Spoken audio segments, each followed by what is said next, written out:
राधे राधे। हाँ सुन ले, बैठ बैठ उठे। जोर से बोले जी जिदा और अपन बोलती सुनती रहिए। हर हर महादेव। हर हर महादेव। भोले बाबा की जय। कौन सा? पांचवा अध्याय। 5वां अध्याय। सुनाओ। दत्तात्रेय जी कहते हैं कि हे राजन, एक प्राचीन इतिहास कहता हूँ। भृगुवंश में ऋषि का नाम की एक ब्राह्मणी थी जो बाल्यकाल में ही विधवा हो गई थी। वह रेवा नदी के किनारे विंध्याचल पर्वत के नीचे तपस्या करने लगी।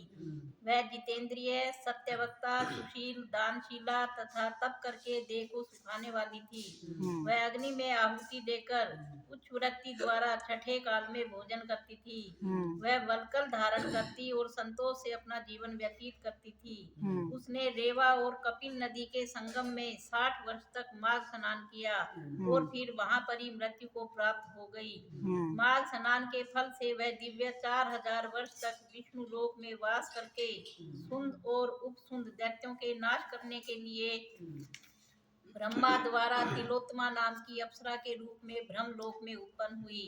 वह अत्यंत रूपवती, गान विद्या में अति प्रवीण और मुकुट कुंडल से शोभायमान थी।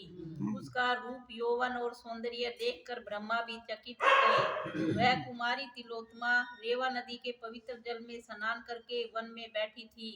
तब सुंद और उपसुंद के सैनिकों ने चंद्रमा के समान उस रूपवती को देखकर अपने राजा सुंद और उपसुंद से उसके रूप की शोभा का वर्णन किया और कहने लगे कि कामदेव को लज्जित करने वाली ऐसी परम सुंदरी स्त्री हमने कभी नहीं देखी। आप भी चलकर देखें।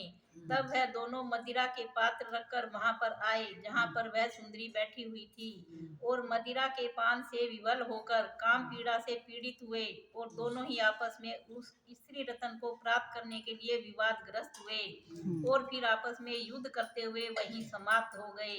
तब उन दोनों को मरा हुआ देखकर उनके सैनिकों ने बड़ा कोलाहल मचाया और तब तिलोत्तमा काल रात्रि के समान उनको पर्वत से गिराती हुई 10 दिशाओं को प्रकाशमान करती हुई आकाश में चली गई और देव कार्य सिद्ध करके ब्रह्मा के सामने आई।